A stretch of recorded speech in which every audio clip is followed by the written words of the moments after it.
प्यारे विद्यार्थियों, आपका हमारे डे नाइट क्लासेस में स्वागत है। मैं आपको टीजीटी मैथ का प्रैक्टिस सेट करा रहा हूँ, वो भी कौन सा, अलजेब्रा चैप्टर का। ये प्रैक्टिस सेट नंबर क्या है, 4।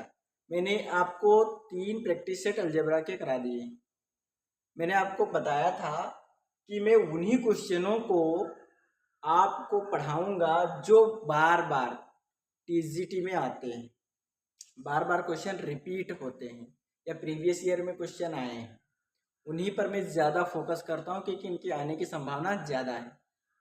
अगर सिलेक्शन चाहिए तो प्रैक्टिस सेट बहुत ज़रूरी होती है। बगैर प्रैक्टिस के सिलेक्शन का होना बड़ा कठिनाई लगता है, क्योंकि जब तक आप प्रैक्टिस नहीं किए होंगे किसी चीज़ की तब तक आप परफेक्ट माने नहीं जाएंगे, ना तो आपका परफेक्ट तरीके से आपका एग्जाम क्लियर हो पाएगा। तो आइए चलते हैं पहले क्वेश्चन की तरफ। यदि 1 कामा ओमेगा स्क्वायर इकाई के घनमूल है, इकाई के क्या है, घनमूल है, तब a प्लस बी एक ब्रैकेट में A omega plus B omega square एक ब्रैकेट में A omega square plus B omega एक ब्रैकेट में क्या कहना बराबर होगा, यानी किसके बराबर होगा। 4 ऑप्शन लिए हैं, 0 के बराबर होगा, 1 के, ए प्लस बी ए क्यूब प्लस बी क्यूब के बराबर होगा। तो आइए इसको हल करते हैं। सोल्यूशन, प्रश्न हमारा दिया है A plus B A omega plus B omega square एक ब्रैकेट में A omega square plus B omega, ये दिया हुआ है। हमें इसके बराबर लाना है कि क्या होगा। आइए हल करते हैं। इसको ऐसे लिख रहने देते, ए प्लस बी वैसे लिखा रहा। अब इसकी और इसकी मल्टीप्लाई करते हैं, तो करिए मल्टीप्लाई। तो ए और ये बनेगा ए स्क्वायर, ओमेगा और ओमेगा क्या बनेगा, ओमेगा क्यूब बनेगा। फिर इसी की इसके साथ कर लेते हैं, तो ये बन जाएगा ए बी, ए और बी, और यहाँ ओमेगा और यहाँ ओमेगा स्क्वायर बन जाएगा, प्लस फिर इसकी इससे करेंगे तो ये बनेगा ए बी ओमेगा की घात 4 बन जाएगा। फिर इसकी इससे कर लेंगे तो ये बन जाएगा बी ओमेगा क्यूब। क्या बन जाएगा, बी ओमेगा क्यूब। तो ये बन जाएगा ए प्लस बी ए स्क्वायर। मैं आपको बता दूं कि ओमेगा क्यूब की जो वैल्यू होगी वो कितनी होगी, 1 प्लस ओमेगा स्क्वायर कितना होता है, 0। तो यानी ओमेगा प्लस ओमेगा स्क्वायर कितना होगा, -1 होगा, और 1 प्लस ओमेगा कितना होगा, माइनस ओमेगा स्क्वायर होगा। तो इतने बिंदु भी इसमें ध्यान में रखने हैं आपको। तो ए स्क्वायर ओमेगा क्यूब की कितनी, ओमेगा क्यूब का मान कितना हो गया है, 1 हो गया है, तो कोई फर्क पड़ेगा नहीं, ठीक है, यहाँ पर 1 रख दो। प्लस यहाँ ए बी ओमेगा स्क्वायर है और यहाँ पर है ए बी ओमेगा की घात 4 है, और यहाँ ओमेगा की घात 4 को मैं ऐसे भी लिख सकता हूँ। क्या लिख सकता हूँ, ओमेगा की घात क्यूब इंटू ओमेगा लिख सकता हूँ। क्या लिख सकता हूँ, ओमेगा की घात क्यूब इंटू ओमेगा लिख सकता हूँ। और ओमेगा की क्यूब की वैल्यू कितनी होगी, 1 होगी, तो यहाँ 1 रखूंगा तो ये मिलेगा क्या, ए बी ओमेगा स्क्वायर मिल जाएगा, और ये मिल जाएगा प्लस ए बी, और ये मिल जाएगा सिर्फ और सिर्फ ओमेगा, क्योंकि ओमेगा क्यूब की वैल्यू कितनी हो गई है, 1, और प्लस का बी ओमेगा क्यूब की वैल्यू कितनी है, ये रख दिया, ये हो गया। तो ए प्लस बी, और ए स्क्वायर की गुणा 1 से करोगे ए स्क्वायर, प्लस अब इस वाले टर्म में देखो ए बी क्या है, कॉमन है, ए बी क्या है, कॉमन है, तो मैंने ए बी को कॉमन ले लिया।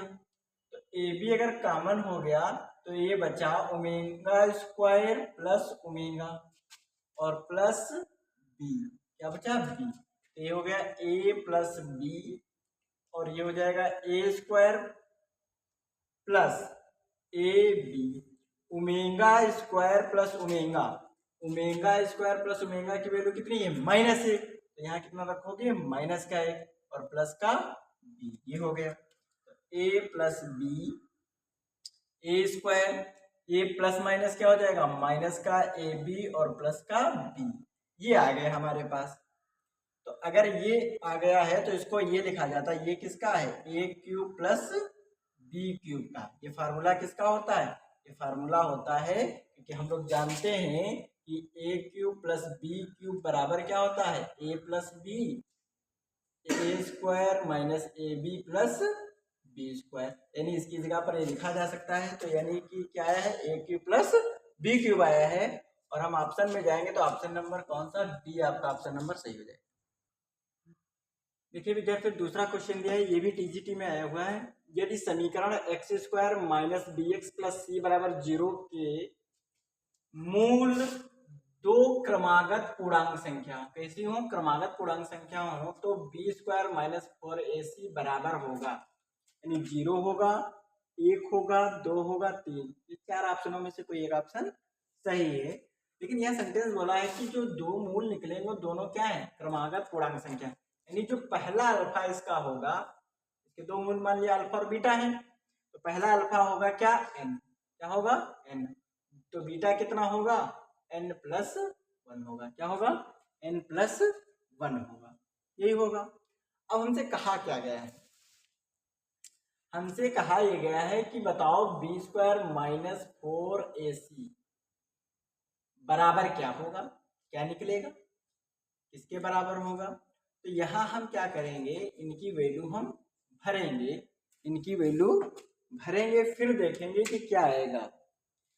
तो इससे एक समीकरण बनाते हैं इससे, तो ये बनेगी x square minus alpha plus beta x, और फिर होता है प्लस अल्फा इंटू बीटा बराबर 0।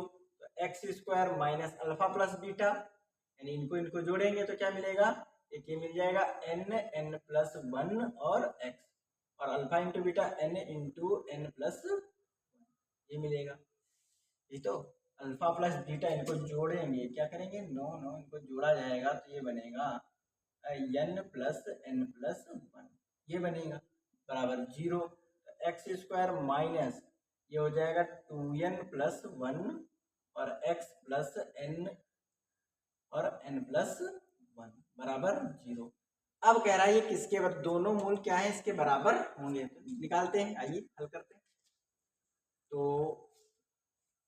इसको बी स्क्वायर माइनस 4ac, यहाँ देखिए तुलना करो, इसकी तुलना करो, A X square plus B X और प्लस सी बराबर 0 से तुलना करो।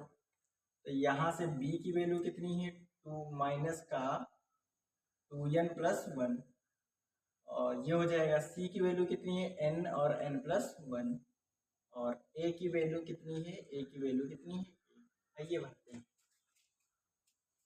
तो b की जगह पे भरेंगे तो ये माइनस 2n प्लस 1, b का स्क्वायर करना है तो इसका स्क्वायर माइनस 4ac, a की वैल्यू कितनी है 1, और c की वैल्यू जो है ये है n और n प्लस 1, ये हो जाएगा, इसको ये तो प्लस का ही होगा, ये हो जाएगा 2n प्लस 1 का होल स्क्वायर माइनस ये बनेगा 4n और n प्लस 1, क्या बनेगा, n प्लस 1, ये बनेगा 4 यानी 4n स्क्वायर प्लस 1, और ये बनेगा प्लस का 4n, क्या बनेगा 4n। इसको माइनस इसको ओपन करो तो ओपन कर लो इसको, तो 4 तो बाहर रहेगा ही रहेगा, इसको करो तो n स्क्वायर और n, अब इसको ऑपरेट करो तो 4n स्क्वायर प्लस 1 और plus 4n minus 4n square और माइनस माइनस ये हो जाएगा प्लस का, तो ये हो जाएगा 4n, तो ये 4n ये कैंसिल, 4n स्क्वायर कितना बचा, 1 बचा, यानी इसका आंसर जो आएगा यानी बी स्क्वायर माइनस 4ac की जो वैल्यू आ रही है वो कितनी आ रही है, 1 आ रही है। ऑप्शन नंबर बी आपका सही हो जाएगा।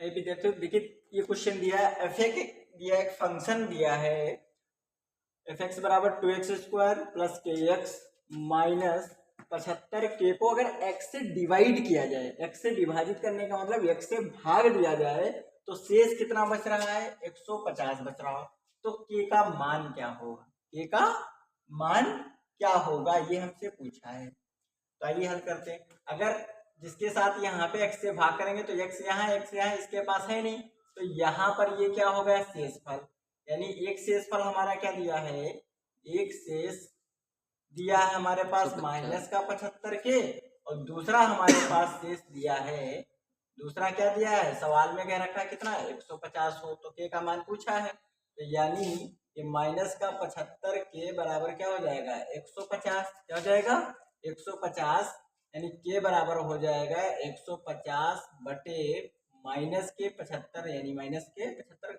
यहाँ लगा सकते हो या डिनोमिनेटर या नोमिनेटर कहीं भी लगा सकते हो माइनस को।